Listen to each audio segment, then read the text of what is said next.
हम लोग कल पढ़े थे कबीरदास, ठीक है, कबीरदास का जीवन परिचय। तो इसमें हमने बताया था, इसको हम एक समरी देख लेते हैं।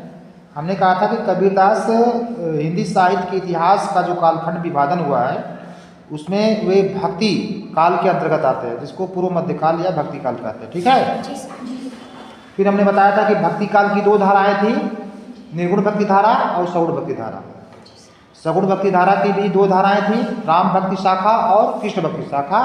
और निर्गुण भक्ति धारा की दो धाराएं थी, दो उपशाखाएं थी। इसमें ज्ञान मार्गी शाखा है और दूसरा प्रेम मार्गी शाखा है। ये जो कबीरदास जी है ये निर्गुण भक्ति धारा के ज्ञान मार्गी शाखा के प्रतिनिधि कवि हैं, ठीक ना। और इनके वास्तविक माता पिता के बारे में नहीं पता है, ये अज्ञात है। इन्हें काशी में लहरतारा नाम का एक स्थान है, वहाँ पर इनको शिशु अवस्था में, बाल्य अवस्था में पाया गया था, पड़ा हुआ। तो उधर से एक दंपत्ति, जुलाहा दंपत्ति गुजर रहा था, उन्होंने बच्चे की आवाज़ सुनी रोने की। नीमा और नीरू नाम के जुलाहा दंपत्ति ने उनका पालन पोषण किया, ठीक है। अच्छा, इसके बाद इनका जन्म जो सन है वह 1398 ईस्वी माना जाता है। और इनका जो निर्वाण हुआ था, यानी इनका निधन, उन्होंने अपने शरीर को छोड़ा, वह है 1518 ईस्वी, ठीक है। फिर हमने बताया था कि अगर ईस्वी को सन में बदलना, संवत में बदलना हो, सन ईस्वी को संवत चेंज करना हो तो 57 अधिक जोड़ देंगे उसमें, तो हमारा संवत विक्रमी में वो बदल जाएगा, ठीक है। इनके गुरु रामानंद, स्वामी रामानंद जी थे ना। इनके गुरु स्वामी रामानंद जी थे। और क्योंकि कबीरदास पढ़े लिखे तो थे नहीं, मसी कागज छुयो नहीं, कलम गयो नहीं हाथ, से पता चलता है कि इन्होंने पढ़ाई अर्थात शिक्षा प्राप्त नहीं की थी। केवल इनके अंदर जो काव्य गुण थे वो दैवीय प्रतिभा थी, ठीक ना।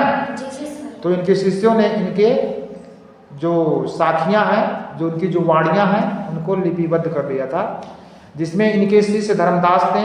इनकी जो कविताएं थी, इनकी जो साखियाँ थीं, उनको लिपिबद्ध किया बीजक नाम से। फिर आगे चलकर बाबू श्याम सुंदर दास ने इनकी रचनाओं का संकलन किया, मैंने एक साथ एकत्र किया और उसको कबीर ग्रंथावली नाम से उसको नागरी प्रचारणी पत्रिका ना में उसको प्रकाशित कराया।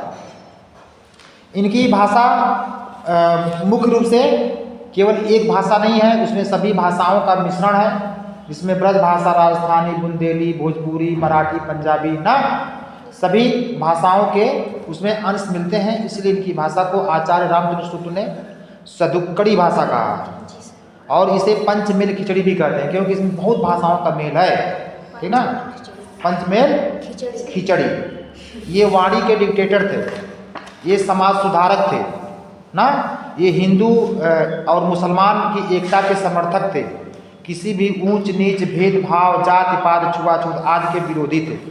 कुल मिला के समाज में एक ऐसी स्थिति लाना चाहते थे जिसमें सब आपस में मिल के रहे ना। कबीरदास जी जाति पात, ऊंच नीच, भेदभाव के विरोधी थे। उन्होंने कहा कि जाति पात पूछे नहीं कोई, हरि को भजे सो हरि का हो, ठीक है।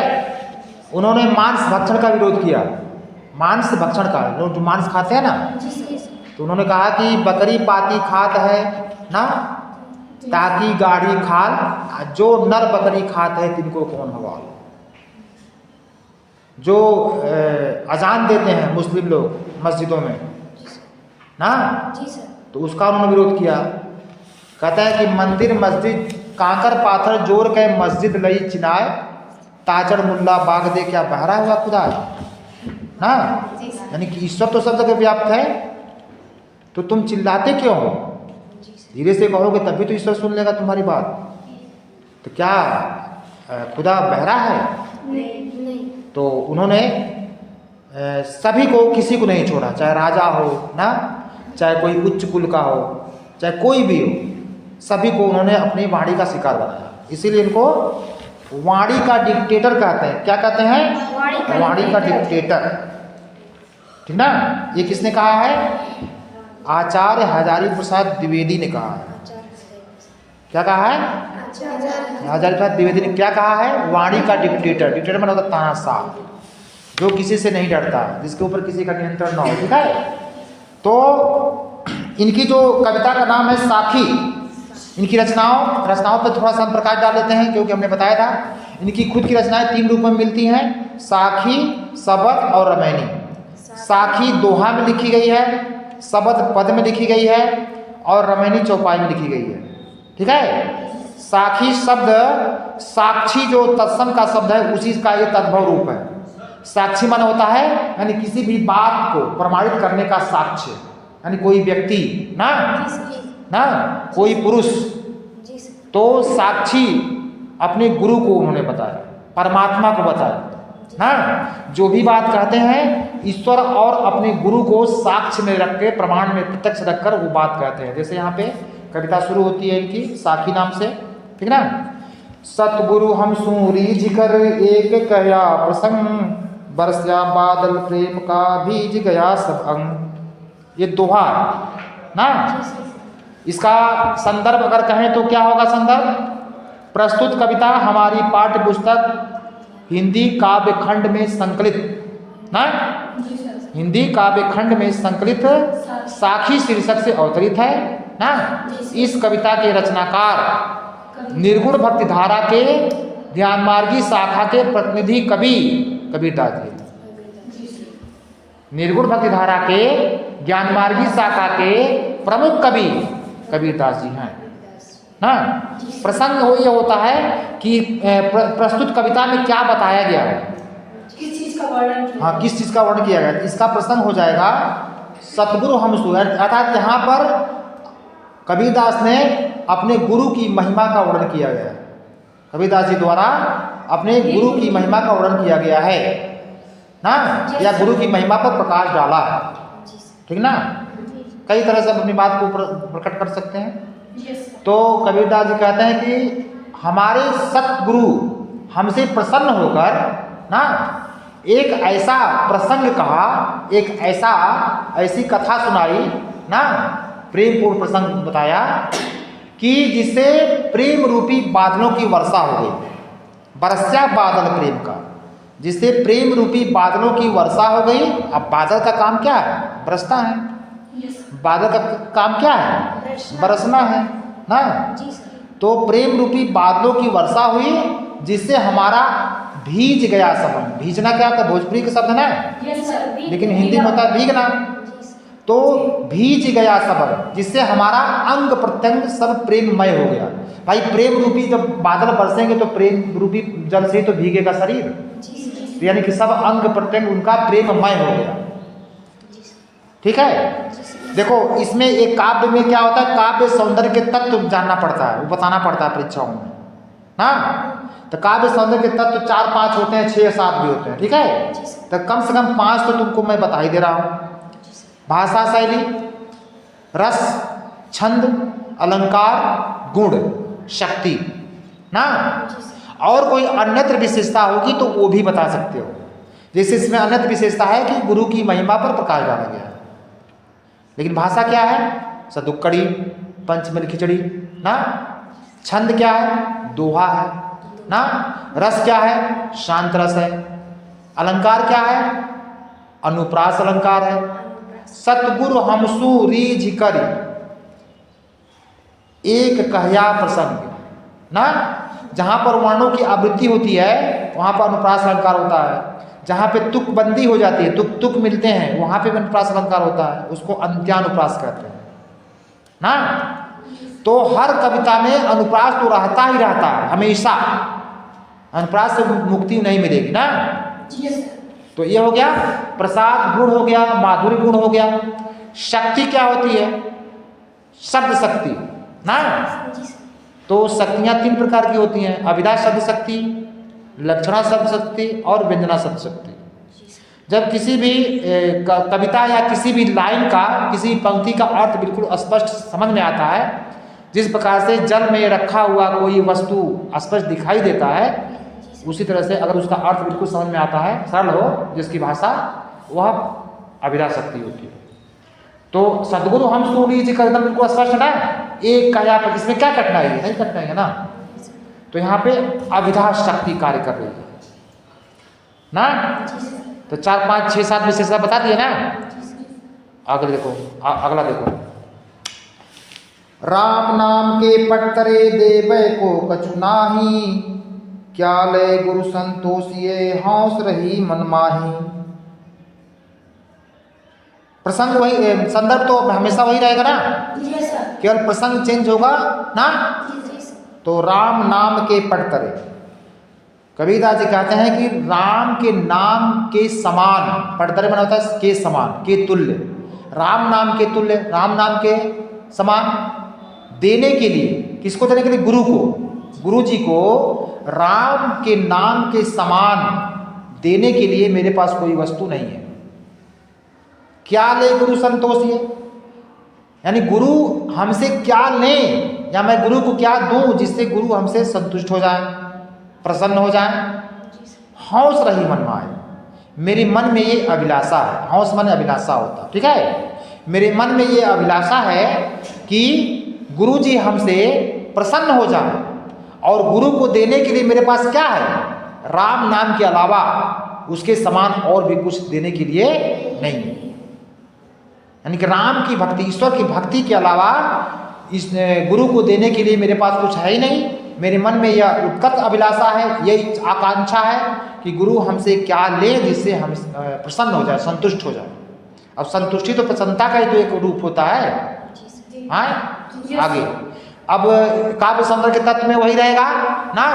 इसमें अलंकार बदल गया है ना, इसमें है मतलब के तुल्य, के समान ना। इसमें थोड़ा सा उपमा अलंकार का उपपुट आ रहा है, और अनुप्रास तो है ही ना, हमेशा अनुप्रास होता है, ठीक है। और जहाँ पे एक ही शब्द का प्रयोग 2 बार होता है तो वहाँ पे पुनरुक्ति प्रकाश अलंकार होता है। अभी आएगा पुनरुक्ति प्रकाश, मैं बताऊंगा। नेक्स्ट है, ज्ञान प्रकाश से गुरु मिल्या सो जिन बिसर जाए, जब गोविंद कृपा करी तब गुरु मिल्या आए। इसका अर्थ देखो, इसमें भी गुरु की महिमा कौन किया गया है। ज्ञान प्रकाश से गुरु मिल्या, कबीरदास जी कहते हैं कि गुरु जब मुझे मिला तो मेरे हृदय में ज्ञान का प्रकाश हुआ ना। जी सर। सो जिन बिसर जाए, यानी कि वह जो ज्ञान है और जो गुरु मुझे मिले वो दोनों मुझसे अलग ना हो जाए, पृथक ना हो जाए, विमुख ना हो जाए। क्योंकि जब गोविंद कृपा करी, जब तक ईश्वर की कृपा नहीं हो, गोविंद मान ईश्वर परमात्मा, जब तक परमात्मा की कृपा नहीं होती है ना, तब तक आप मुझे गुरु नहीं मिला था। जब गोविंद की, ईश्वर की कृपा हुई तभी मुझे गुरु मिला, और उस गुरु की प्राप्ति के कारण ही मुझे हृदय में, मेरे हृदय में ज्ञान का प्रकाश फैला ना। अतः वह ज्ञान और गुरु दोनों मेरे लिए महत्वपूर्ण है, इसलिए वो दोनों मुझसे विमुख ना हो जाए, अलग ना हो जाए, ठीक है। समझ में आया। चलो देखो अगला है, माया दीपक नर पतंग भ्रम भ्रम इवय पड़ंत, कहें कबीर गुरु ज्ञान ते एक आध उबरंत। इसमें भी गुरु की महिमा कौन किया गया है, इसमें भी रूपक अलंकार है ना। माया दीपक में रूपक अलंकार है, नर पतंग में रूपक अलंकार है। रूपक पद जो होता है वो दोनों एक साथ आता है, एक उसमें उपमेय होता है, दूसरा उपमान होता है, ठीक है। तो देखो कहते हैं कि यह संसार जो है ना माया रूपी दीपक के समान है। दीपक जब देखते हो कहीं दीपक दिया जलता है तो उससे कीट पतंगे उसके चारों तरफ चक्कर लगाते रहते हैं, घूमते रहते हैं ना, उससे उनको ऊर्जा मिलती है। और कभी कभी ऐसा भी होता है कि वो कीट पतंगे उसकी ज्वाला में जल भी जाते हैं ना, ठीक।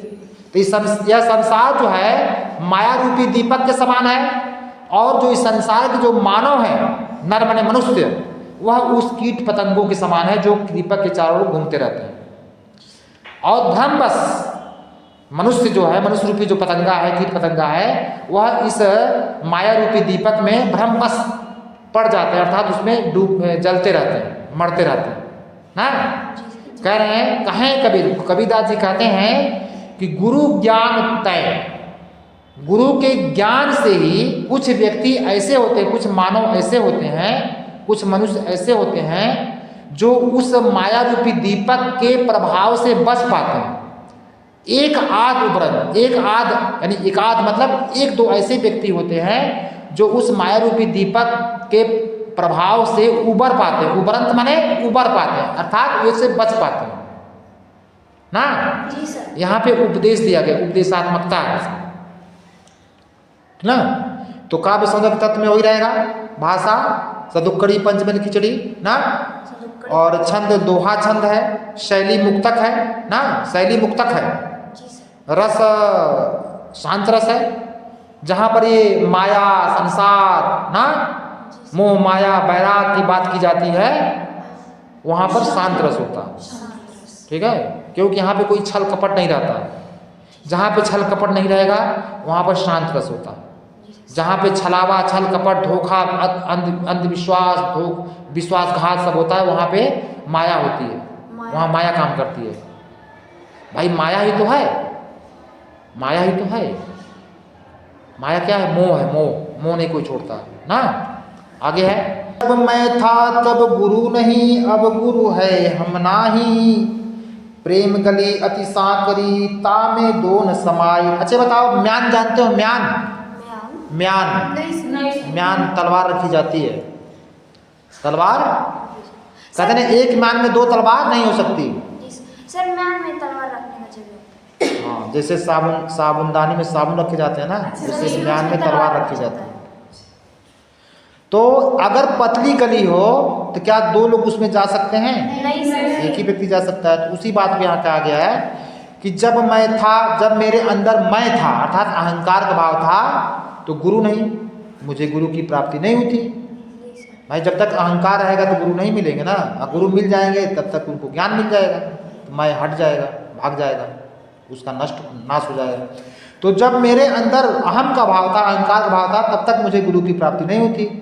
अब गुरु है, जब मुझे गुरु की प्राप्ति हुई ईश्वर की कृपा से, हम ना है, तो मेरे अंदर अहम का जो भाव है वो नष्ट हो गया।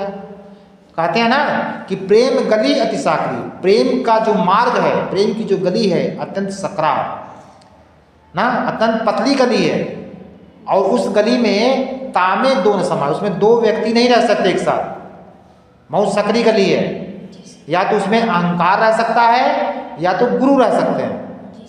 तो जब अहंकार रहेगा तो गुरु नहीं, और जब गुरु रहेगा तो अहंकार नहीं, है ना। प्रेम की गली अत्यंत सकरी है, उसमें दो व्यक्ति नहीं समा सकते एक साथ, इसलिए उसमें या तो गुरु रहे या तो अहंकार रहे। समझ में आया? शांत रस में भी है, भाषा सदुक्कड़ी है, दोहा छंद है, शैली मुक्तक है, रस शांत है, ठीक है, अलंकार अनुप्रास है ना, और शक्ति क्या है? अविदा है, और गुण क्या है? प्रसाद गुण है। तामे दोनों समाज, बिल्कुल स्पष्ट है अर्थ। तो अविदा शक्ति है, ठीक है। जब कौन शक्ति है? अविधा, हाँ अविधा। नेक्स्ट है, भगत भजन हरि नाव है, दूजा दुख अपार, मनसा बाचा कर्मणा, कबीर सुमिरन सार। इसमें भी उपदेश दे रहे हैं कबीरदास। भगत भजन हरिनाम, यानी ईश्वर के नाम का स्मरण करना ही भक्ति है, और भजन करना, ईश्वर के नाम की भक्ति का स्मरण करना, उसका भजन करना ही भक्ति है ना। और ईश्वर के नाम स्मरण के अलावा इस संसार में जो भी है, दूजा दुख अपार, वह सभी दुखों का अपार कारण है, अर्थात अपार दुख है वहाँ पे।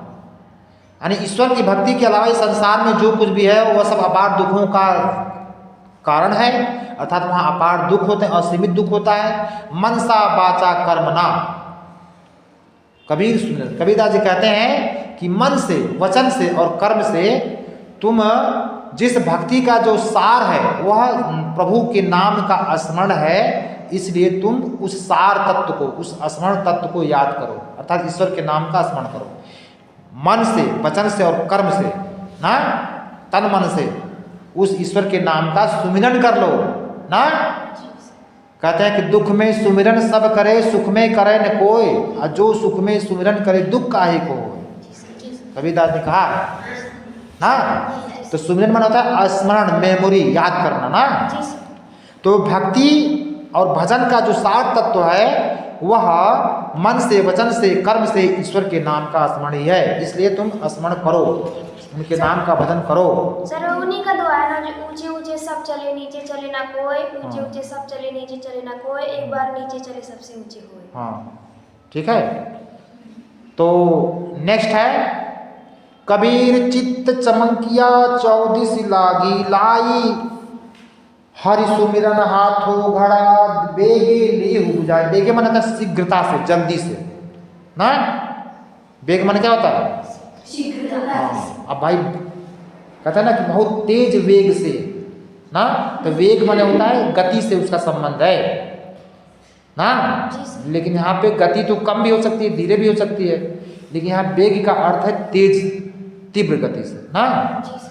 कबीरदास जी कहते हैं कि कबीर चित्त चमकिया, यानी गुरु की कृपा से कबीरदास जी कहते हैं जब मेरे चित्त में यह ज्ञान की चमक हुई, तब ज्ञान का प्रकाश जब फैला, यह ज्ञान हुआ, तब उन्होंने जाना कि 14 लागी लाई। इस संसार में चारों तरफ लाई माने आग लगी हुई है।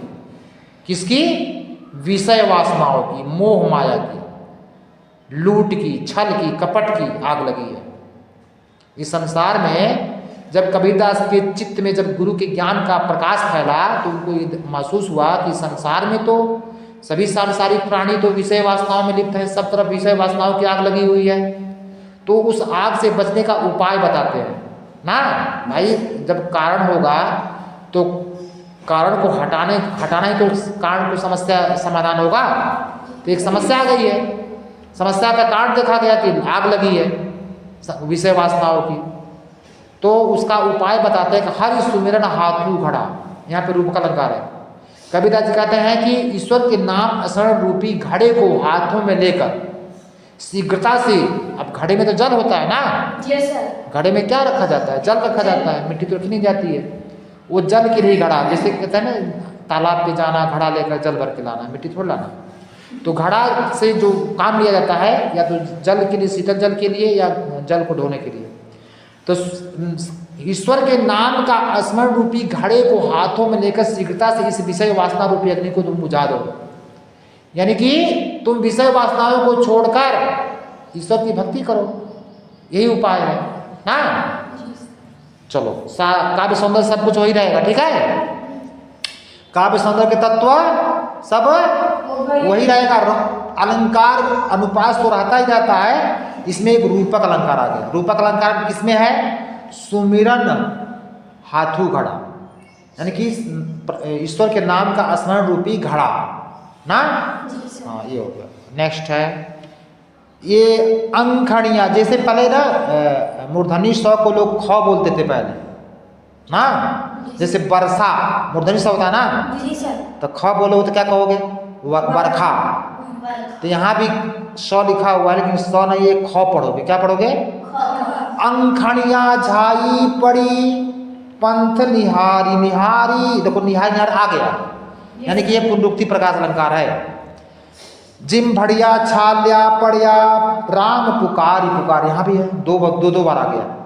निहार निहार में भी पुनरुक्ति प्रकाश है और पुकार पुकार में भी पुनरुक्ति प्रकाश है।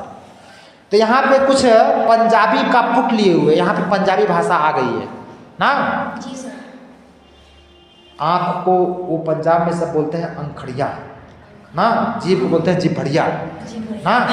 हाँ ये पंजाबी का पुट आ गया है। तो कहते हैं कबीरदास जी कि हे परमात्मा, तुम्हारे रास्ते को मैं निहारते निहारते ना, मैं तुम्हारा रास्ता जोहते जोहते, तुम्हारा प्रतीक्षा करते करते अंखड़ियाँ झाई पड़ी, मेरी आंखों के सामने अंधेरा छा गया। पंथ निहार निहार, तुम्हारे वापस आने का, तुम्हारा रास्ता निहारते निहारते मेरे आंखों के सामने अंधेरा छा गया। और तुम्हारा नाम पुकारते पुकारते मेरे जिह्वा में, जीभ बढ़िया माने जीभ, जिह्वा, मेरे जिह्वा में छाले पड़ गए ना। हे परमात्मा, हे ईश्वर, तुम कब आओगे? तुम मुझसे कब मिलोगे? तुम मुझे दर्शन कब दोगे? तुम्हारा नाम पुकारते पुकारते मेरी जिह्वा में छाले पड़ गए, तुम्हारा रास्ता निहारते निहारते बाट रास्ते को भी कहते हैं, जी सर। मेरे आंखों के सामने अंधेरा छा गया। ठीक है, जी सर। तो इसमें भी सदुकड़ी पद में खिचड़ी, दोहा छंद शैली मुक्तक, ठीक है, और सारा कुछ वही रहेगा। ठीक है, केवल अलंकार में पुनरुक्ति प्रकाश आ गया ना, आ गया ना नया वाला। देखो, झूठे सुख को सुख कहे, मानत है मनमोद, जगत चबेना काल का, कछु मुख में कछु गोद। देखिए, इसमें भी उपदेश दे रहे हैं, सावधान कर रहे हैं, चेतावनी दे रहे हैं, अय मनुष्य तुम ऐसा करो वैसा करो, ऐसा मत करो ना। कहते हैं कबीरदास, तुम इस सांसारिक सुख को, विषय वासना रूपी सुख को, तुम जो झूठा सुख है, असत्य है, उसे सच्चा मान के उससे प्रेम करते हो, उसको चाहते हो। मानत है मनमोद, और अपने मन में यह मानकर मोद अर्थात अहंकार करते हो, उसी में बावले हो गए हो, पागल हो गए हो, जो झूठे सुख को सुख कहते हो। तुम्हें समझ नहीं है, जगत चबेना काल का, यह जो सारा संसार है, यह काल माने मृत्यु का, चबेना अर्थात उसका ग्रास है। जो मुंह में खाते हो ना एक कवर भोजन, वो तुम्हारा चबेना है, यानी उसको वो ग्रास है। यह संसार मृत्यु का ग्रास है, उसका कौर है, वो कौर बना के खा जाएगा। अभी तो उसने, मृत्यु ने कच्छ मुख में, कुछ को मुख में रखकर खा रहा है, और कच्छ गोद, और कुछ को अपनी गोद में रखा है, जिसको अभी खाने वाला है। उसके जो मुंह चल रहे हैं, मुंह में रखा हुआ खा रहा है, और कुछ अपनी गोद में रखा है जो अभी खाने वाला। तो वही कहते हैं, ऐ सांसारिक मनुष्यों, तुम झूठे सुख को सुख कहते हो, अपने मन में अहंकार करते हो, तुम्हें वास्तविकता नहीं पता है। यह सारा संसार काल का ग्रास है, यानी काल का कौर है। अभी कुछ उसने अपने मुख में रखकर खा रहा है, और कभी कुछ को अपनी गोद में रखा है जो अभी खाएगा। नेक्स्ट, जब मैं था तब हरि, वहां पे आया था कि जब मैं था तब गुरु नहीं ना। अब उसी से मिलता जुलता यहाँ भी है, जब मैं था तब हरि नहीं, अब हरि है मैं नाही, सब अंधियारा मिट गया, जब दीपक देखा माही। हाँ, देखो, मैं मन होता अहंकार ना। जब मेरे हृदय में अहंकार का भाव था, तब मेरे हृदय में गुरु की का वास नहीं हुआ था, अर्थात मुझे गुरु की प्राप्ति नहीं हुई थी।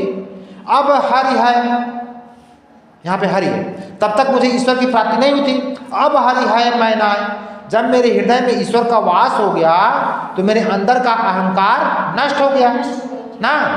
तो अहंकार जब नष्ट हो गया, अज्ञानता समाप्त हो गई, तो सब अंधियारा मिट गया, यानी कि ईश्वर के प्राप्ति से सब, अर्थात अज्ञान रूपी अंधकार, यहाँ पे रूपक अलंकार है ना, अज्ञान रूपी अंधकार सारा मिट गया, अर्थात नष्ट हो गया।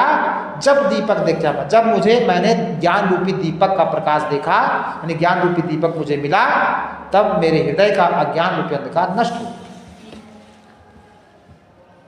नेक्स्ट, कबीर, यहाँ भी उपदेश है। कबीर कहा गर्भियो ऊंचे देखी आवास, काल ही पर्यो भव लोटड़ा, ता ऊपर जाम घास। यहाँ भी सावधान कर रहे हैं कि आए मनुष्यों, तुम अपने ऊंचे ऊंचे भवनों को देखकर क्यों अहंकार करते हो, क्यों गर्व करते हो। कबीरदास कहते हैं कि अपने ऊंचे भवनों को देखकर, अपने ऊंचे ऊंचे घरों को देखकर तुम क्यों गर्व करते हो, क्यों अहंकार करते हो। यह जो ऊंचा आवास है, तुम्हारा जो भवन है, वह कल अर्थात भविष्य में वह गिर जाएगा। काल पर्यु भूमि, अर्थात भूमि में गिर पड़ेगा, लौट जाएगा, और उसके ऊपर वो खंडहर जब बनेगा ना, तो उसके ऊपर घास निकल आएगी। अब भूकंप में क्या होता है, भूकंप में तो बड़े बड़े मकान तो धराशायी हो ही जाते हैं ना। तो भूकंप को रोकने की किसी के पास शक्ति है? इसीलिए कहा गया है कि तुम क्यों गर्व करते हो अपने ऊंचे आवास को देखकर। जब भूकंप आएगा, तब वह तुम्हारा ऊंचा आवाज जमीन पर लौट जाएगा, और वह खंडहर जब बन जाएगा, तो उसके ऊपर घास निकल आएगी, अर्थात तिनके निकल आएंगे। जो रहने लायक नहीं रहेगा। नेक्स्ट, यह ऐसा संसार है जैसा सेंबल फूल, दीन दस के व्यवहार को झूठे रंग न भूल। यहां भी सावधान कर रहे हैं, यह संसार सेंबल के फूल के जब समान है, यहां पर उपमा अलंकार है। यह ऐसा संसार है जैसा सेंबल फूल ना, जब किसी की उपमा किसी दूसरे वस्तु से दी जाती है वह उपलंकार होता है। तो इस संसार की उपमा किससे दी गई है? सेंबल फूल से दी गई है ना, तो उपमा अलंकार है। यह संसार सेंबल फूल के समान है। सेंबल का फूल कैसा होता है? रंगहीन, गंधहीन, स्वादहीन ना, रंगहीन, गंधहीन। भाई फूल में तो गंध होना चाहिए ना, लेकिन सेंबल का फूल गंधहीन होता है, रंगहीन होता है, एकदम बिल्कुल सफेद होता है, ना लाल होता है ना पीला होता है। तो यह संसार उस सेंबल के फूल के समान है जो रंगहीन है, गंधहीन है, स्वादहीन है। दिन दस के व्यवहार को, यह जो तुम्हारी जिंदगी है बहुत अल्प है, अल्पकालिक है, अर्थात जो छोटी सी जिंदगी मिली है, दिन दस के अर्थात छोटे से जिंदगी के व्यवहार में तुम अपने झूठे रंग में अर्थात झूठे विषय वासनाओं में, मोह माया में मत बोलो। वास्तविकता को जानो कि हमारी जिंदगी बहुत अल्प है ना, ठीक ना, समझ में आया?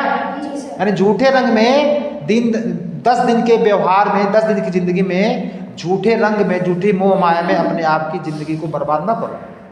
यह संसार सेंबल के फूल के समान है जो रंगहीन और स्वादहीन, गंधहीन है। नेक्स्ट, यही अवसर चत्या नहीं पशु ज्यों पाली देह, राम नाम जान्या नहीं अंति पड़ी मुख खे। खे मन होता है मिट्टी, राख। यहां भी सावधान कर रहे हैं, यदि तुम्हें ये जो मनुष्य का जन्म प्राप्त हुआ है, मानव तन प्राप्त हुआ है, तो इस अवसर पर तुम अपने आप को नहीं चेताए, अर्थात अपने आप को नहीं संभाले और पशु के समान अपने देह का पालन पोषण करते रहे, अर्थात वो खिलाते पिलाते रहे ना, केवल पशु के समान। और राम नाम जान, अर्थात राम की भक्ति तुमने नहीं किया, केवल अपने शरीर को पशु के समान पालते रहे ना। यदि इस मानव जीवन में भी इस अवसर पर भी नहीं अपने आप को सावधान किए, नहीं संभले, तो अंत में तुम्हारे मुख में राख पड़ेगी, मिट्टी ही पड़ेगी ना, अर्थात मिट्टी में मिल जाओगे। इसे पशु के समान मत पालो, उसे ईश्वर भक्ति में लगाओ।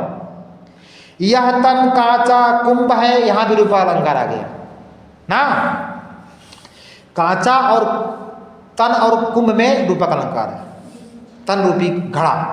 यह तन कांचा कुंभ है, लिया फिरे था साथी, ढबका लागा फूट गया कछु न आया हाथी। अब घड़ा जो होता है मिट्टी का कच्चा घड़ा, उसको अगर टक्कर मारोगे तो टूट नहीं जाएगा। तो वही कह रहे हैं कि तुम्हारा जो शरीर है, तुम्हारा जो तन है, वह कच्चे घड़े के समान है, जो अपने साथ हमेशा लिए फिरते हो अपने शरीर को, वह एक कच्चा घड़ा है, उस पर अहंकार मत करो।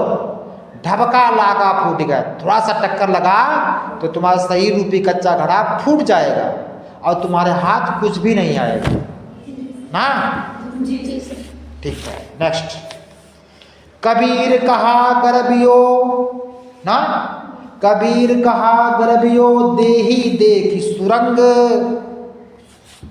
बिछड़िया मिलिया नहीं ज्यों काचुली भुजंग। काचुली माने केचुली होता है, अब भुजंग माने होता है सांप। सांप के पास एक ऐसा गुण होता है, क्वालिटी है, वो अपने ऊपर की त्वचा है ना उसको छोड़ देता है, उसी को केचुली बोलते हैं ना। कई गांव में देखा होगा जहाँ सांप रहते हैं, तो सांप के आकार का एक होता है त्वचा यानी चमड़ा ना, झिल्ली टाइप का। तो सांप ने क्या किया है कि उसको अपने त्वचा को छोड़ के उसमें से निकल गया है, एक नई त्वचा धारण कर लेता है, और जब निकलता है नया त्वचा बनकर तो उस समय उसकी त्वचा बिल्कुल साफ होती है, चमकती है ना, लगता है कि नहा के आया हुआ ना। हाँ, लेकिन उस सांप द्वारा छोड़े गए केचुली के माध्यम से मनुष्यों को उपदेश देते हुए कबीरदास जी कहते हैं कि कबीरदास कहते हैं कि अय मनुष्यों, तुम क्यों गर्व करते हो अपने देह की सौंदर्य को देखकर, अपने सुंदर रंग को देखकर, अपनी सुंदरता को देखकर, देह हमारे शरीर की सौंदर्य को देखकर तुम क्यों गर्व करते हो?